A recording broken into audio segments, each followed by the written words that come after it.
أرسله بالحق بشيرا ونذيرا وداعيا إلى الله بإذنه وسراجا منيرا. عما بعد فقد قال الله تعالى في كلامه المجيد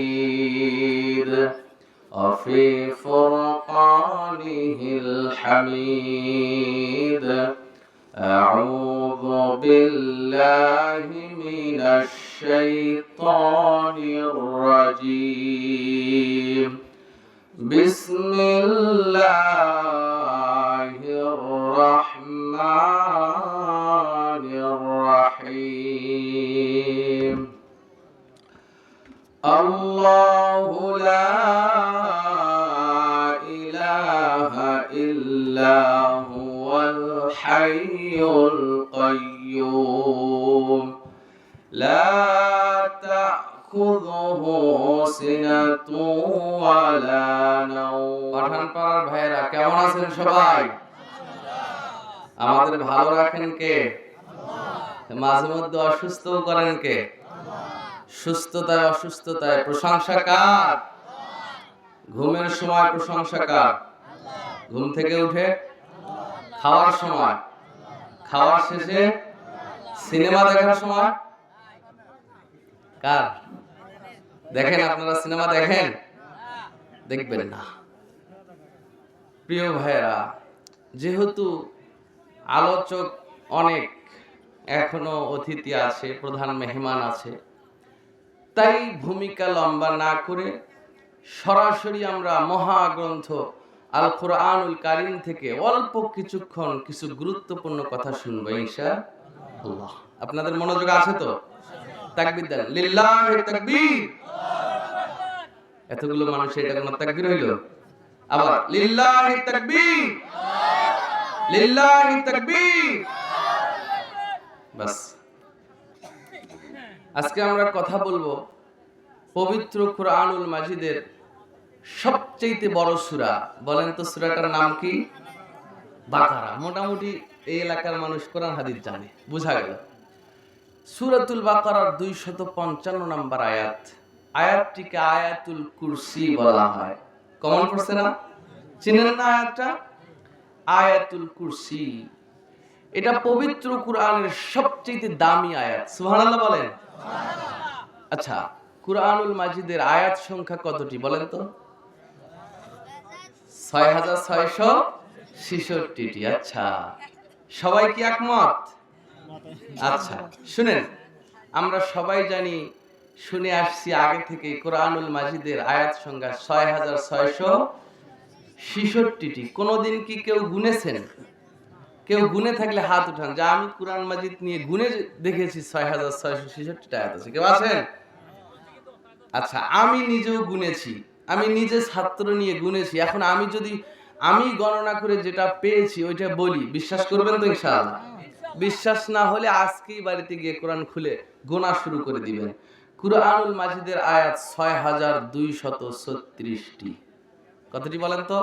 6236টি। এরপরে কোন আলেম বাহির থেকে এসে যদি জিজ্ঞেস করে, এটাই বলবেন, আমাদের গাইবান্ধার মানুষ যেন অন্য এলাকার কোন বক্তার কাছে অপমানিত না হয়।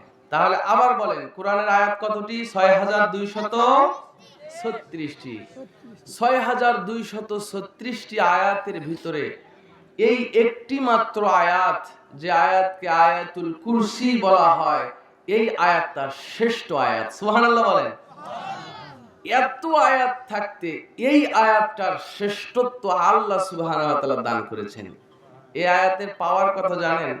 আল্লাহর নবী বলছেন, মিশকাতুল মাসাবি 974 নম্বর হাদিস, সালাতের পর জিকির আজগার অধ্যায়। আল্লাহর নবী বলেন, মান ক্বারা আয়াতাল কুরসি ফি দুবুরি কুল্লি সালাতিন লাম ইয়ামনাহু মিন দুখুলিল জান্নাতি ইল্লাল মাউত। সুবহানাল্লাহ বলেন। কেউ যদি প্রত্যেক ফরজ সালাতের পরে আয়াতুল কুরসি পাঠ করে, রাসূল বলছেন সে জান্নাতে চলেই গেছে। এখনো ঢোকেনি কেন? মরেনি তাই। বুঝতে পারেন নাই? প্রত্যেক ফরজ সালাতের পরে আয়াতুল কুরসি একবার করে পাঠ করলে মৃত্যুর পরেই জান্নাত। সুবহানাল্লাহ। পড়বেন তো ইনশাআল্লাহ? মানে হুজুর সালাতই তো পড়ি না, তাই না? নামাজই তো পড়ি না, তো আয়াতুল কুরসি পড়বো কখন? শুনেন, আল্লাহর নবী বলেছেন জিন শয়তান অনেক সময় ছোট বাচ্চাদেরকে আক্রমণ করে। দেখবেন ঘুমের ভিতরে বাচ্চা এরকম চমকিয়ে উঠতেছে, ওঠে না? আপনারাও অনেক সময় জিন শয়তানের প্রভাবে পড়ে ভয় পান না? তো যদি কোনো বাচ্চা এরকম শয়তানের আসরে পড়ে, নজরে পড়ে, তো আয়াতুল কুরসি পড়ে শরীরে ফু দিলে এই শয়তানের কুমন্ত্রণা, দুষ্ট শয়তানের ক্ষয়ক্ষতি থেকে আল্লাহ ওই বাচ্চাকে নিরাপত্তা দেন। সুবহানাল্লাহ। এই আয়াতের আরো ফজিলত শোনেন। আল্লাহর নবী বলছেন, এই হাদিসটারই শেষে মিশকাতুল মাসাবি 974 নম্বর হাদিস, বিশ্বনবী বলেন, কেউ যদি প্রত্যেক দিন ঘুমানোর সময় আয়াতুল কুরসি পড়ে ঘুমিয়ে যায়, তো ফজর পর্যন্ত রব্বুল আলামিনের পক্ষ থেকে একজন ফেরেশতা তার রক্ষণাবেক্ষণের জন্য আল্লাহ সুবহানাহু ওয়া তাআলা নাজিল করেন। সুবহানাল্লাহ। এত আস্তে বললেন সুবহানাল্লাহ। ব্যবসা বাণিজ্য করেন কারা কারা? হাত উঠান। ব্যবসা আছে? একজন পাইলাম। আর কেউ আছেন? দুইজন, তিনজন, আচ্ছা, মোটামুটি বেশ কয়েকজন আছেন। আপনার এলাকায় চোর আছে নাকি? আছে? বাড়ি চুরি হয়, দোকানপাট চুরি হয়, হয় না? আবার কয় না। বোনারপাড়ায় কিছুদিন আগে একটা মোটরসাইকেল চুরি হয়েছে। তা আপনাদের এলাকা থেকে বোনারপাড়া কি খুব দূরে নাকি? চোর আছে কিনা বলেন?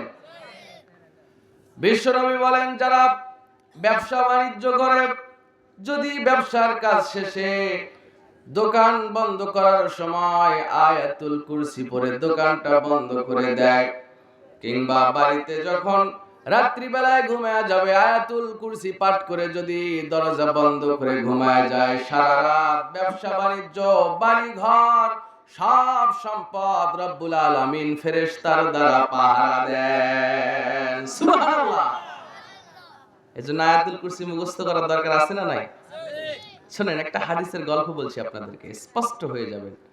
সহিহ বুখারী 2311 নম্বর হাদিস। কত নম্বর বললাম? সহিহ বুখারী 2311 নম্বর হাদিস। রমজান মাস, আল্লাহর নবীর কাছে যাকাতের মাল নিয়ে আসা হলো।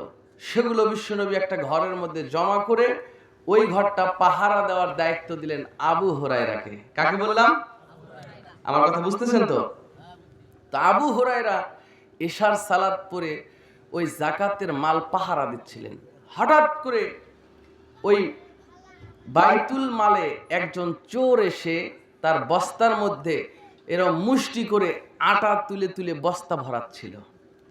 তা আবু হুরায়রা পিছন থেকে গিয়ে চোরকে ধরে ফেলছেন, আর বলছেন যে আমি তোমাকে অবশ্যই বিশ্বনবীর কাছে নিয়ে যাব, তোমার বিচার করা হবে। তুমি কত বড় সাহস তোমার, বাইতুল মালে তুমি যাকাতের সম্পদ চুরি করো।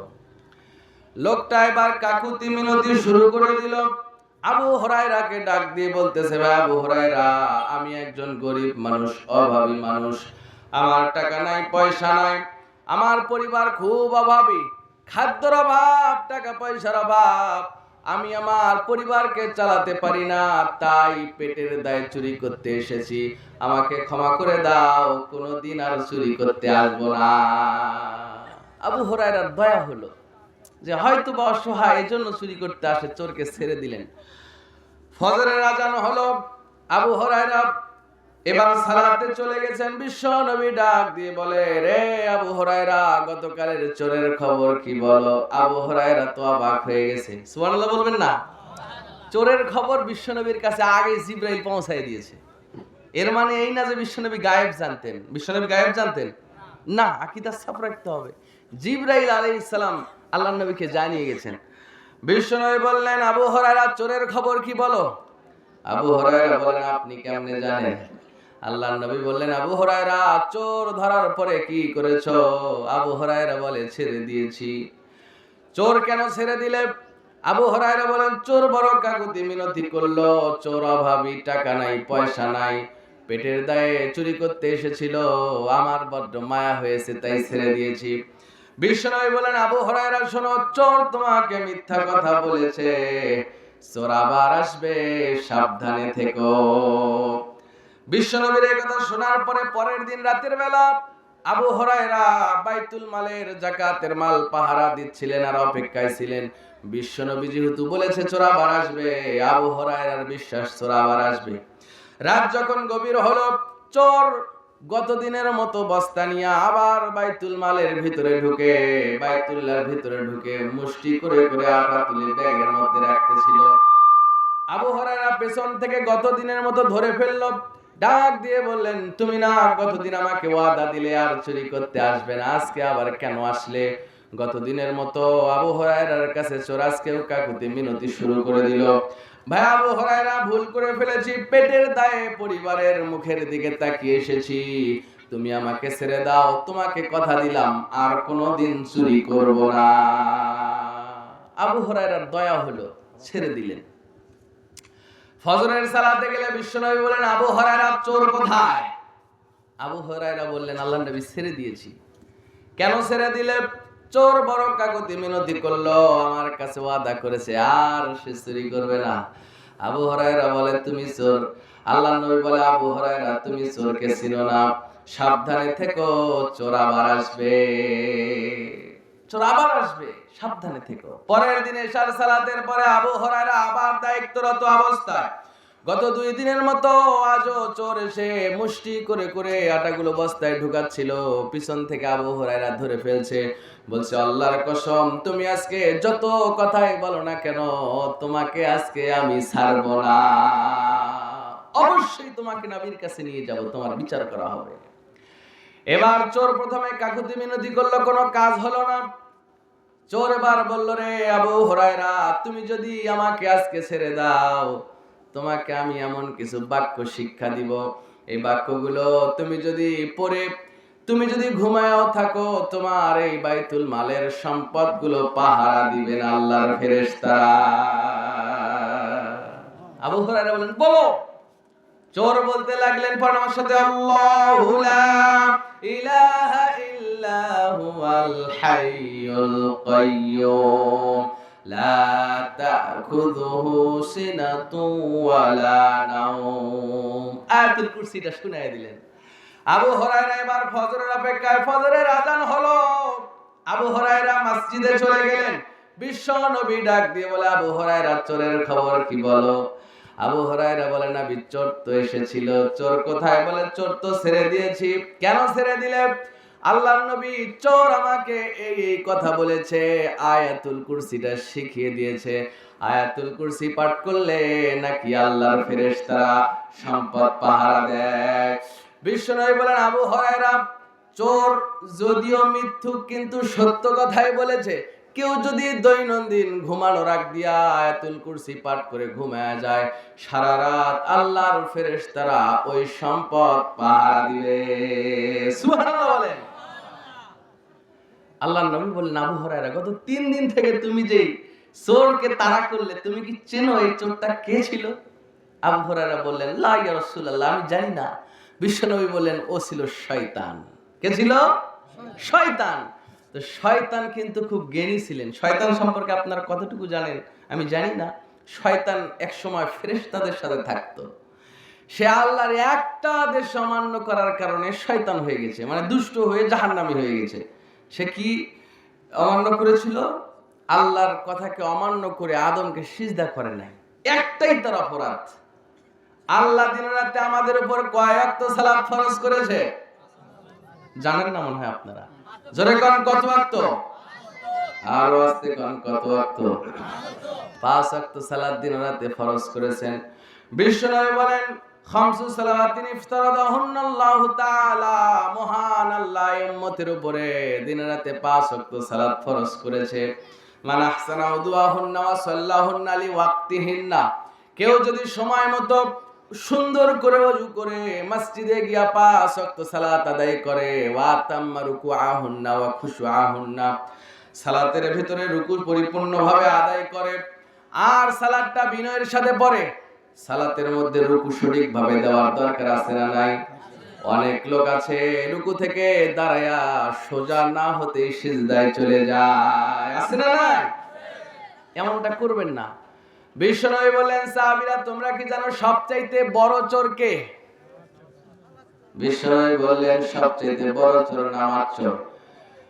সাহাবীগণ প্রশ্ন করলেন, নবী হে নামাজ আবার মানুষ কেমনে চুরি করে? বিশ্বনবী বললেন, যারা নামাজের রুকু সিজদা সঠিকভাবে আদায় করে না ওই হলো নামাজ চোর। বুঝতে পেরেছেন?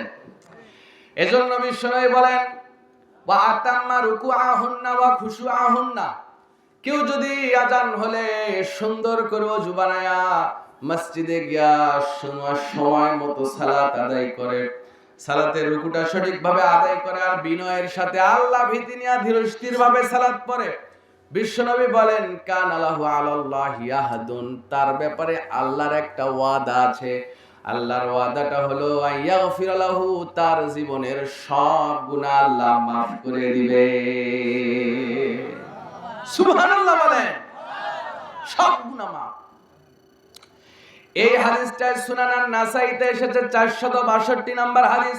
বিশ্ব নবী বলেন, এই চারটা কাজ যদি কেউ করে, আজান হওয়া মাত্র সুন্দর করে ওযু করবেন, আবার ঠান্ডার ভয় ওযু হালকা করে করেন না, কোন রকম হাত আর মুখে পানি দিয়ে যায় না, সুন্দর করে পূর্ণ করে ওযুটা করবেন ইনশাআল্লাহ। পড়েন, বিশ্ব নবী বলেন, সুন্দর করে ওযু করে সময় মতো আজান হওয়া মাত্রই কেউ যদি সালাত পড়ে, সালাতের রুকু পরিপূর্ণ আদায় করে, আর যদি সালাতের মধ্যে বিনয়ের সাথে সালাতটা পড়ে, কানা লাহু আলাল্লাহি আহাদুন আইয়ুদখিলাহুল জান্নাহ, রব্বুল আলামিন তার ব্যাপারে ওয়াদা দিয়েছেন, ও নবী আপনি জানায়া দেন আমি আল্লাহ তাকে জান্নাতে প্রবেশ করাবো।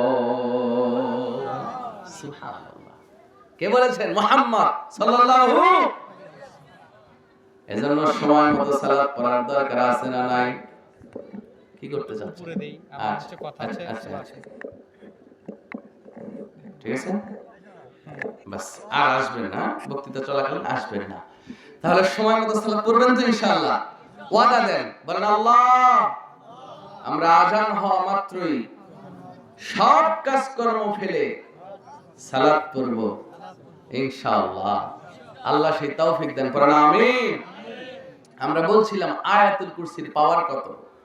5 ওয়াক্ত সালাতের পর 5 বার পড়বেন, জান্নাত নিশ্চিত। মাঝখানে ভেজাল মৃত্যু। ঘুমানোর সময় পড়ে ঘুমাবেন, সারা রাত ফেরেশতা আপনাকে পাহারা দিবে। দোকানপাট বন্ধ করে আয়াতুল কুরসি পড়ে ঘুমাবেন, সারা রাত ওই দোকান পাহারা দিবে আল্লাহর ফেরেশতারা। সুবহানাল্লাহ বলবেন না? 6236 টা আয়াত। এতগুলো আয়াত থাকতে এই আয়াতের এত দাম কেমনে হলো? এই আয়াতের মর্যাদা ফজিলত কেমনে এত বেশি হলো? কারণ হলো এই আয়াতের মধ্যে আল্লাহ তার নিজের পরিচয় দিয়েছেন। সুবহানাল্লাহ বলেন। এই আয়াতে কার পরিচয় দেয়া আছে? আল্লাহর পরিচয়। তিনি তাওহীদের বর্ণনা দিয়েছেন, সিফাতের বর্ণনা দিয়েছেন, তার ক্ষমতার কথা বলেছেন। আয়াতুল কুরসির মধ্যে রব্বুল আলামিন তার পরিচয় তুলে ধরেছেন। তাই তো এই আয়াতটা এত দাম, এত দাম, এত দাম। এই আয়াত যদি কেউ মুখস্থ রাখে আর সকাল সন্ধ্যা যদি কেউ পড়ে, দুনিয়ার সর্বপ্রকার বিপদ আপদ থেকে তাকে যিনি হেফাজত করবেন, বলেন তো তিনি কে? মুখস্থ করবেন তো ইনশাআল্লাহ? যাদের মুখস্থ নাই অবশ্যই মুখস্থ করবেন। আসেন আমরা একটু সরল অনুবাদ শোনার চেষ্টা করি এই আয়াতটির। এই আয়াতের ভিতরে আল্লাহ কি বলেছেন? সারা জীবন তো শুধু মুখস্থই পড়লেন, এই আয়াতের অর্থ তো বুঝলেন না। আসলে আয়াতটার ভিতরে আছে কি? আমরা আয়াতটার তরজমা করি, আলোচনাটা মোটামুটি গুটিয়ে নিব ইনশাআল্লাহ। পড়ান আমার সাথে। আউযু বিল্লাহি মিনাশ শাইতানির রাজীম। বিসমিল্লাহির রাহমানির রাহিম। আল্লাহু লা ইলাহা ইল্লা হুয়াল হাইয়ুল কাইয়্যুম। ইলা আখির আয়াত। আল্লাহ এটা আল্লাহর একটি নাম, জানেন না আপনারা? আল্লাহ সুবহানাহু ওয়া তাআলা এটি একটি নাম। এই নামটার এত দাম, এত দাম। আচ্ছা বলেন তো এই নামটা আমাদের শিখিয়েছেন কে? আল্লাহ তার নিজের নামটা নিজেই শিখিয়েছেন। আপনার আমার নাম আছে না নাই? বলেন, আপনার আমার নাম কে রাখছে? আল্লাহ বলে রাখছে। আপনার আমার নাম কে রাখছে? আব্বা আম্মা রেখেছে। আমাদের বাবা মা আমাদের নাম রেখেছে। বলেন, আমাদের আল্লাহর বাবা মা আছে নাকি? আছে। লাম ইয়ালিদ ওয়া লাম ইউলাদ, তিনি কাউকে জন্ম দেয় নাই, আবার কারো থেকে জন্ম, তার মানে তার বাবা মাও নাই, স্ত্রী সন্তানও, তিনি একক, তার কোনো শরীক। এজন্য আল্লাহ নিজের নাম তিনি নিজেই রেখেছেন। বিশ্বনবী বলেন, রব্বুল আলামিনের সিফাতি নাম আছে প্রায় 99টা। জোরে কোন তো কয়টা? 99টা নাম যে ব্যক্তি মুখস্থ রাখবে, রব্বুল আলামিন তাকে জান্নাত দান করবে। তো আসতে বললেন সুবহানাল্লাহ, মারহাবা, আল্লাহু আকবার কাবীরা। মাত্র 99টা নাম মুখস্থ রাখলেই জান্নাত। আল্লাহু লা ইলাহা ইল্লাহু, আল্লাহ ছাড়া কোনো সত্য ইলাহ নাই। আল্লাহ ব্যতীত কোনো সত্য ইলাহ আছে নাকি? আল হাইয়ুল কাইয়ুম, তিনি চিরঞ্জীব এবং চিরপ্রতিষ্ঠিত। আল্লাহ হলেন চিরঞ্জীব, যার কোনো মরণ নাই। পৃথিবীতে এমন কোনো বস্তু নাই যার ধ্বংস নাই। যা কিছু আমরা দেখতে পাই সবকিছুই ধ্বংস হবে। সব মানুষ মরে যায়, কেউ কি অনন্তকাল থাকে নাকি? আচ্ছা, আমরা না হয় গরিব মানুষ, আমরা গ্রামের মানুষ মারা যাব। ওই ঢাকায় যারা বিল্ডিং ওয়ালা, ওরা তো মরবে না? মরবে, সবাই মরবে, সব মারা যাবে।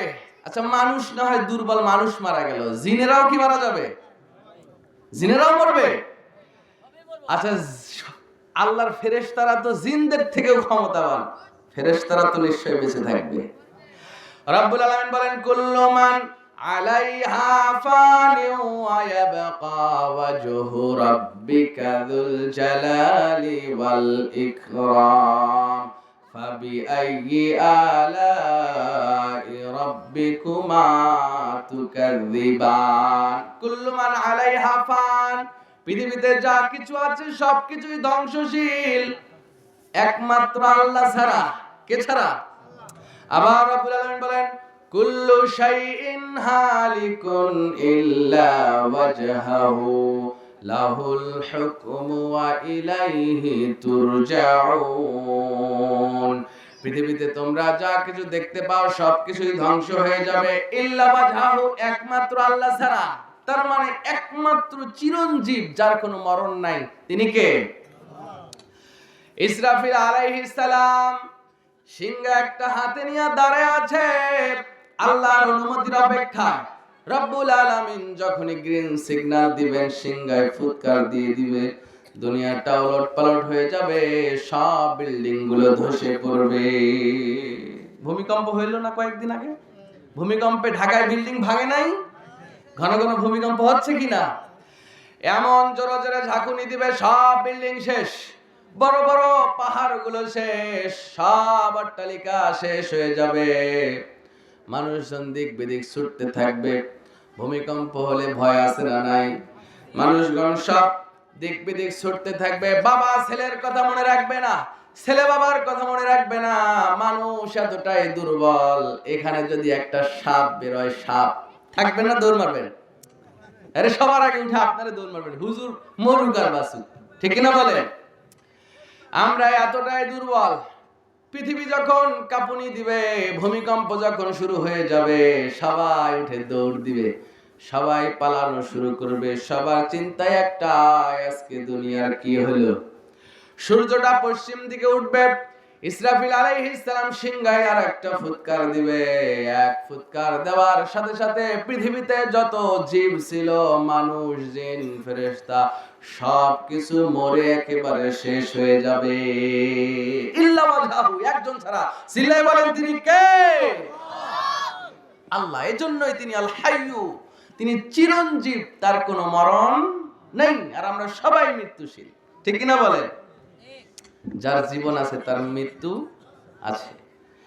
আল কাইয়ুম, তিনি চির প্রতিষ্ঠিত, তেনার কোনো কিছুর প্রয়োজন হয় না। আমরা সবাই আল্লাহর মুখাপেক্ষী, আল্লাহ আমাদের মুখাপেক্ষী। রাত্রিবেলায় আমরা ঘুমাই কি ঘুমাই না? সবাই ঘুমায় যায়। সারাদিন কাজকর্ম করার পরে রাত্রিবেলায় বিছানায় পিঠ দিলেই ঘুম ধরে যায়। আল্লাহ বলেন, আমি আল্লাহর কোনো ঘুম নাই, কোনো নিদ্রা নাই।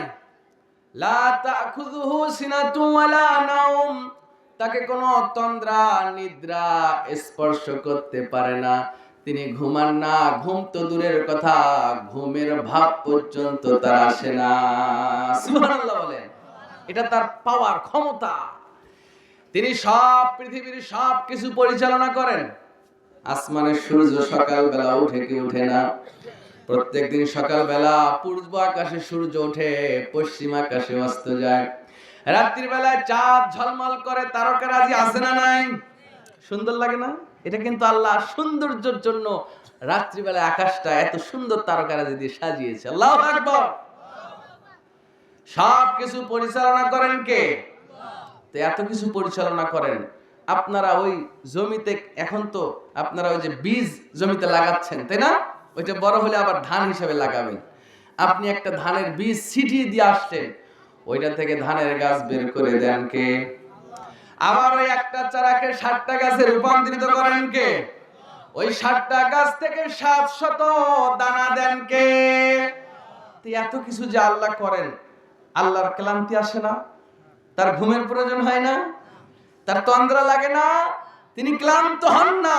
এজন্য লা তাখুযুহু সিনাতু ওয়ালা নাওম, তার কোনো তন্দ্রা নাই, ঘুম নাই, তিনি ঘুমান না। আমরা রাত্রিবেলায় যখন ঘুমায় যাই, আল্লাহ যদি রাতে ঘুমায়, তাহলে রাতে যদি আমাদের আল্লাহর কাছে কিছু চাওয়ার প্রয়োজন হয়, তখন আল্লাহ ঘুমিয়ে আছেন, আমরা কার কাছে যাব? ঠিক না বলেন? এজন্য লা তাখুযুহু সিনাতু ওয়ালা নাওম, তিনি ঘুমানো না, ঘুমের ভানও তার আসে না। আল্লাহু আকবার। তিনি যদি ঘুমাতেন, এই 7 তাবক আসমান ভেঙে ধসে পড়তো। এজন্য লা তাখুযুহু সিনাতু ওয়ালা নাওম, তিনার কোনো ঘুম নাই, তিনার কোনো তন্দ্রাও নাই। লাহু মা ফিস সামাওয়াতি ওয়া মা ফিল আরদ, এই আসমান এবং জমিনের মধ্যে যা কিছু আপনি আমি দেখতে পাই, পৃথিবীতে যত স্বর্ণ অলংকার, টাকা পয়সা, গাড়ি বাড়ি, সবকিছুর মালিক একজন। বলেন তো তিনি কে? নাকি আপনি মালিক? কিন্তু আপনি যে বলছেন এই গাড়ির মালিক আমি, এই বাড়ির মালিক আমি, শোনেন, আপনি যে এই বাড়িটার নিজে মালিক দাবি করেন, এই বাড়িটা একদিন আপনার বাবা তার বলে দাবি করতো। এখনই মরে যান, 4 ভাই, মানে আপনার ছেলেরা 4 ভাই বাড়িটা ভাগ করে নিবে, আবার তারা নিজেদের বাড়ি বলে দাবি করবে। তার মানে বাড়ি ওরমই থাকবে, আমরা কেউ থাকবো? সব টাকা পয়সা ওরমই থাকবে, আমরা কেউ থাকবো? দুনিয়ার সব ক্ষমতাশীলরা ক্ষমতার দাপটে। আরে আপনাদের নেতৃত্ব মাত্র 16 বছর, ফেরাউন ছিল 500 বছর। কত বছর? এরপরেও মনে হয় সব ধন সম্পদ তারে মৃত্যু থেকে বাঁচাইতে পারছে? বাঁচাতে পারছে? আরে পানিতে ডুবাইয়া মারছে ওরে। পৃথিবীর ইতিহাসে যত বড় বড় শত্রু, ইসলামের দুশমন এসেছে, আল্লাহ তাদেরকে তত তুচ্ছ জিনিসের মাধ্যমে মেরেছে। বুঝতে পারেন নাই? ফেরাউন এত ক্ষমতাশীল, মরছে কোথায় গিয়ে? আরে পানি খেয়ে। নমরুদ এতটাই ক্ষমতাশীল, মারা গেছে জুতার বাড়ি খেয়ে। শুনেন নাই আপনারা? একটা ল্যাংড়া মশার মাধ্যমে ওর মাথার ভিতরে এমন ব্যথা আল্লাহ তুলে দিয়েছিল, জুতা দিয়ে আঘাত করলে আরাম লাগে, ওর জুতা দিয়ে মারলে ওর আরাম লাগে। জুতার বাড়ি খেয়ে দুনিয়ার থেকে বিদায় হয়েছে। আর আমাদের নবীর দুশমন আবু জেহেল রে মারছে মাআজ মুআওয়াজ, ছোট্ট ছোট্ট 2টা বালক। তার মানে যত শত্রু বড়, তাদের শাস্তি আল্লাহ দিয়েছেন তত ছোট জিনিসের মাধ্যমে। এটা তাদের জন্য একটা লজ্জার বিষয়, ঠিক কিনা বলেন? কোন এক কোটিপতি একটা অন্যায় করেছে, তো তাকে জরিমানা করা হয়েছে 1 টাকা। কয় টাকা? তো এই লজ্জায় ও বাড়ি থেকে বের হয় না। এটা আমার কোটি কোটি টাকা, তোরা অন্তত 1 লাখ টাকা জরিমানা কর। 1 টাকা জরিমানা করছে, এই লজ্জায় বাড়ি থেকে বের হয় না। তো যার লজ্জা আছে ওই 1 টাকার জরিমানাতেই লজ্জা হয়, ঠিক কিনা বলেন? যার লজ্জা নাই, কোটি কোটি টাকা সুদ খায়, মানুষ দেখলে সুদারু ডাকে। ভুঁড়ি বাড়তে বাড়তে ওর ভুঁড়ি 9 মাস পর্যন্ত হয়ে গেছে। মানে 9 মাসের গর্ভবতী মায়ের ভুঁড়ি যত বড়, ওই সুদখোরের ভুঁড়ি তত বড়। আছে না নাই? আছে, মানে এই বোনারপাড়া এলাকায় আছে। আমি জানি তো, আমি খুব বেশি দূরের মানুষ না। এজন্য পৃথিবীতে যা কিছু আছে সব কিছুর মালিক একজন, তিনি কে? আসমানেও যা কিছু দেখেন সব কিছুর মালিক তিনি কে? আসমান জমিন সব কিছুর মালিক আল্লাহ। টাকা পয়সা ব্যাংকে জমায় কি করবেন? এখনই মরে গেলে সব অন্যের হয়ে যাবে, একটা কানা করিও পকেটে যাবে না। কাফনের কিন্তু কোনো পকেট নাই। এখন যারা বসে আছেন পকেটে দামি ফোন, হাতে দামি ঘড়ি, মায়েরা বোনেরা গলায় স্বর্ণের চেন, কানে স্বর্ণের দুল, নাকে স্বর্ণের ফুল। এখনই যদি মরে যান এই স্বর্ণ অলংকার সহই তো কবরস্থ করা হবে। তাই করা হবে, সব খুলে নেওয়া হবে, ঠিক কিনা বলেন? আরে হাতের দামি ঘড়িটা খুলে নেওয়া হবে। যেই বিছানা ছাড়া আপনি ঘুমাইতেই পারেন না, মরার 1 ঘন্টা পরেও আপনাকে ওই বিছানায় রাখা হবে না, সাথে সাথে আপনাকে বের করে দেওয়া হবে। এই রাত্রি বেলায় মসজিদ থেকে ওই স্টিলের খাটলিটা নিয়ে এসে যা ঠান্ডা হাত দিয়ে ধরা যায় না, ঠান্ডা খাটলির উপরে সারা রাত আপনাকে ওভাবেই শোয়ানো, চিত হয়ে শুয়ে আছেন। একটাবার কল্পনা করুন, এখনই যদি নিঃশ্বাস বন্ধ হয়ে যায়, খাটলিতে সারা রাত চিত হয়ে শোয়ানো, একটাবারের জন্য বলতে পারবেন না প্রাণের বিবি ও কলিজার টুকরা সন্তানেরা, খাটলিটা বড়ই ঠান্ডা, পিঠ লেগে গেছে, কাঠটা একটু পরিবর্তন করে দাও, বলতে পারবে নাকি? সারা রাত একইভাবে শোয়ানো, সকালবেলা মশারি লটকায়া বড়ই পাতার গরম পানি দিয়া আপনাকে গোসল দেওয়া হবে। যখন গরম পানি শরীরে লাগলো, গরম পানি লাগলে কষ্ট হয় কি হয় না? একবারের জন্য বলতে পারবেন না ও আমার গ্রামের প্রিয় ভাইরা, পানিটা বড় গরম, কষ্ট হয়, পানিটা একটু ঠান্ডা করে না, এমন বলা যাবে? বলতে পারবেন না। নাকের মধ্যে তুলা, কানের মধ্যে তুলা, কাফনের সাদা কাপড় পেঁচায়া এবার যখন জানাজায় দাঁড়ানো হলো, জীবনে কত মানুষের জানাজা আপনি পড়েছেন, আজকে আপনার জানাজায় শত শত মানুষ এসে উপস্থিত হয়েছে, জানাজা শেষ হয়ে গেল। এবার খাটলি কাঁধে তুলে কবরস্থ করা হলো, কবরে নামানো হলো। কতবার চিল্লিয়ে চিল্লিয়ে বললেন, আমাকে একলা রেখে যেও না, আমার বড্ড ভয় হয়, কেউ ডাক শুনবে নাকি?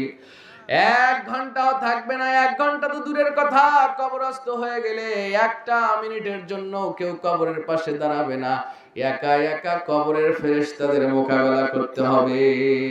এজন্য বিশ্বনবী বলেন, কবরে মানুষের সাথে 3টা জিনিস যায়, তার হাল যায়, তার মাল যায়, আর তার আমল যায়। 2টা ফিরে আসে, কিন্তু থেকে যায় একটা, সেটাই আমল। এজন্য আমল যাবে ভাইরা, আর কিচ্ছু যাবে না। এজন্য আমল করার দরকার আছে তো ইনশাআল্লাহ। শুনেন, দুনিয়াতে যেমন টাকাওয়ালার দাম বেশি, আখিরাতে তেমনি নেকিওয়ালার দাম বেশি হবে, সুবহানাল্লাহ বলেন। কিন্তু আখিরাতে তো নেকি অর্জন করতে পারবে না, নেকি অর্জন করতে হবে কোথায়?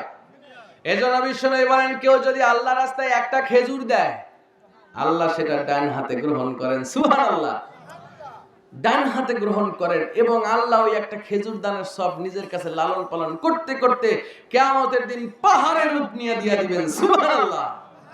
এটা একটা খেজুর দিলে, আর যদি 1000, 2000, 5000 টাকার দান হয়, এটা তো আরো বেশি। এজন্য আমি দেখতে চাই এই প্রোগ্রামটা করতে, আপনারা দেখতে পাচ্ছেন লাইটিং, তারপরে প্রচারিং, বক্তারা ভালো মানের বক্তা নিয়ে আসা হয়েছে। মুকাদ্দেস বাবুল ভাই আসছেন, খুব ভালো মানের আলোচক এবং খুব ভালো মানুষ, আমার শ্রদ্ধেয় বড় ভাই, উনি কিছুক্ষণের মধ্যে চলে আসবেন। ভালো ভালো আলোচক নিয়ে আসা হয়েছে, মা বোনদের জন্য স্যাটেলাইটের ব্যবস্থা করা হয়েছে, একটা খরচের ব্যাপার আছে না? সুতরাং শোনেন, শুধু মসজিদ মাদ্রাসায় দান করলেই দান না, আরে একটা মানুষের উপকার করাও সাদকা, একটা গাছ লাগানো সাদকা, টিউবওয়েল পুঁতে দেওয়াও সাদকা, রাস্তা থেকে একটা কষ্টদায়ক জিনিস দূরে ফেলে দেওয়াও সাদকা। আলহামদুলিল্লাহ বললেন না? এজন্য এই মাহফিলের খরচ বাবদ আল্লাহর রাস্তায় খাস দিলে একটু দান করার নিয়ত করেন। আমি দেখতে চাই, সর্বপ্রথম আমি মুসাফির মানুষ, দোয়া করে দিব যাদের মা বাবা কবরে চলে গেছে, আখিরাতের কথা চিন্তা করে আমার হাতে একটা বড় অঙ্কের নোট তুলে দিতে পারবেন, মনের আশা আল্লাহ পূরণ করবেন, সম্পদে বরকত আল্লাহ দিবেন। শোনেন, সম্পদ আজ আছে কাল নাই, এখনই মরে গেলে সব সম্পদ সন্তানরা ভাগাভাগি করে নিবে। তাই সর্বপ্রথম একটা দান দেখতে চাচ্ছি। শোনেন, সর্বপ্রথম যে দান করবে, এরপরে যত মানুষ আজকে দান করবে, সব মানুষ দান করে যত সওয়াব পাবে, প্রথম যে দিবে সেই সমপরিমাণ সওয়াব পাবে, সুবহানাল্লাহ বলেন। এজন্য একটা বড় অঙ্কের সর্বপ্রথম দান দেখতে চাই। মসজিদের সেক্রেটারি আহসান হাবিব সবুজ, অত্র মসজিদের সেক্রেটারি আমার আহসান হাবিব সবুজ ভাই 1000 টাকা, লিল্লাহি তাকবীর। রব্বুল আলামিন তাকায় দেখো, মসজিদের সেক্রেটারি সাহেব 1000 টাকা করলো দান, আল্লাহ তুমি মেহেরবান কবুল করে নাও আমার ভাইয়ের দান, দুনিয়াতে বাড়ায় দাও, মান অপমান করিও না, আমিন। আসেন সবাই, কেউ মাহরুম করবেন না। 100 টাকা হলেও আপনার আজকে দিয়ে যাবেন ইনশাআল্লাহ। আল্লাহ দেখতে চান, শয়তান কিন্তু ধোঁকা দিবে যে দান করিস না, শয়তানকে বোকা বানায়া আল্লাহকে সন্তুষ্ট করার জন্য এগিয়ে আসেন ভাইরা। যারা টাকা নিয়ে আসেন নেই কোনো অসুবিধা নেই, বাকিতে দেন। রঞ্জু ওর বড় ওই বিদেশ থেকে ওর বড় ভাই মারা গেছে। আচ্ছা, রঞ্জু ভাই প্রবাসী, তার ভাই মারা গেছে। দেখেন বড় ভাইয়ের জন্য 500 টাকা দান করেছেন। জোরে বলেন মারহাবা। রব্বুল আলামিন রঞ্জু ভাই তার মৃত বড় ভাইয়ের জন্য 500 টাকা দান করলেন। আল্লাহ তার দানকে কবুল করে নাও, ভাইয়ের কবরের সওয়াব পৌঁছে দাও, ভাইয়ের কবর জান্নাত বানায় দাও। আল্লাহ এমন ভাই যেন প্রত্যেক ঘরে ঘরে হয়। আল্লাহ মেহেরবানি করে দুই ভাইয়ের কিয়ামতের দিন সাক্ষাৎ দিয়া জান্নাতের শ্রেষ্ঠ জান্নাত জান্নাতুল ফেরদাউস দান করিও আমিন। আল্লাহ শামীম নামে এক বান্দা 100 টাকা করলো দান, আল্লাহ তুমি মেহেরবান কবুল করে নাও আমার শামীম ভাইয়ের দান, জোরে কোন আমিন। মায়েরা বোনেরা আপনারা একটু দান পাঠান, দ্রুত প্রধান মেহমান চলে আসবে। মায়েদের বোনেদের ভিতর থেকে মোটা অঙ্কের দান চাচ্ছি। আমি শুনেছি এই এলাকার মায়েরা খুব ভালো, তারা আপনাদের থেকে সংখ্যায়ও বেশি, এজন্য দানের সংখ্যা তাদের বেশি হওয়া লাগবে, ঠিক না বলেন? যদি টাকা না থাকে মা, হাঁস মুরগির পায়ের রশি লাগান, আমরা হাঁস মুরগি নেব ইনশাআল্লাহ। জফিরুল্লাহ বাবার জন্য আল্লাহ জফিরুল নামে এক ভাই তার বাবার জন্য 200 টাকা, আল্লাহ দুনিয়াতে রেখো না তার ঠেকা, জোরে কোন আমিন। আল্লাহর এক বান্দা 10 টাকা করলো দান, আল্লাহ কবুল করো আমার বাবার দান, আমিন। কি নাম? মঞ্জুরুল্লাহ 500 টাকা। মঞ্জুরুল ভাই 500 টাকা নগদ, 500 বাকি, জোরে বলেন মারহাবা। ছেলে পুলিশের চাকরি করে, আল্লাহ আমার মঞ্জু ভাইয়ের দান কবুল করে নাও। ছেলে পুলিশের চাকরি করে, আল্লাহ মেহেরবানি করে ছেলেকে হেফাজতে রাখো, আল্লাহ তার দানকে কবুল করে নাও, ইহকালে পরকালে দান নাজাতের ওসিলা বানায় দাও। আল্লাহ 500 টাকা নগদ, 500 বাকি, বাকিটা হয় না যেন ফাঁকি, জোরে করে আমিন। আসেন ভাইরা, শুধু বসে থাকলে হবে না তো, দ্রুত মেহমান চলে আসবে। আল্লাহ তাজামিয়া 100 টাকা, আল্লাহ দুনিয়াতে রেখো না তার ঠেকা, আল্লাহ দুনিয়াতে মারা দাও মান। কি নাম? নুরুল ইসলাম 100 টাকা। হ্যাঁ, আব্দুল জব্বার নামে আমার এক মুরব্বি বাবা 1 ব্যাগ সিমেন্ট, জোরে বলেন মারহাবা। আল্লাহ আমার আব্দুল জব্বার নামে বাবা দাড়িটা পেকে গেছে, আল্লাহ 1 ব্যাগ সিমেন্ট করলো দান, আল্লাহ তুমি মেহেরবান কবুল করে নাও আব্দুল জব্বার বাবার দান। আল্লাহ দুনিয়াতে বাড়ায় দাও, মান অপমান যেন করিও না, জান্নাতের মেহমান হিসেবে কবুল করে নিও আমিন। আসেন না দ্রুত বাবা। মাওলানা আনিসুর রহমান ভাই আমার শ্রদ্ধেয় বড় ভাই 1 ব্যাগ সিমেন্ট, জোরে বলেন মারহাবা।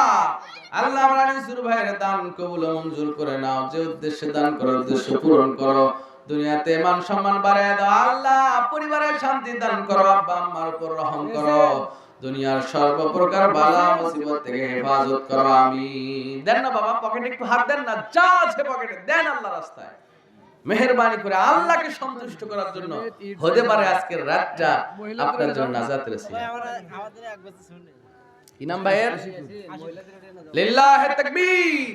যান মহিলাদেরকে একজন ভাই যান নেন দাঁড়ান। আল্লাহ আমার আশিকুর নামে এক ভাই নগদ 100 টাকা আর 1 ব্যাগ সিমেন্ট, আল্লাহু আকবার। আল্লাহ আমার আশিকুর ভাইয়ের দান কবুল ও মঞ্জুর করে নাও, ইহকালে পরকালে দান নাজাতের ওসিলা বানায় দাও। দেখেন ভাইয়ের চেহারাটাও যত সুন্দর, মনটাও তত সুন্দর, আলহামদুলিল্লাহ বলেন। আল্লাহ আমার ইয়াসিন ভাই নগদ 500 টাকা, বলেন মারহাবা। আল্লাহুম্মা সাল্লি আলাইহি আল্লাহুম্মা বারিক আলাইহি। আল্লাহ আমার ইয়াসিন নামে আমার একজন আলেম ভাই 500 টাকা করলো দান, আল্লাহ তুমি মেহেরবান, আল্লাহ তুমি দেখছো, ফেরেশতা দিয়া লেখছো, রব্বুল আলামিন আমার ইয়াসিন ভাইয়ের দান কবুল করে নাও।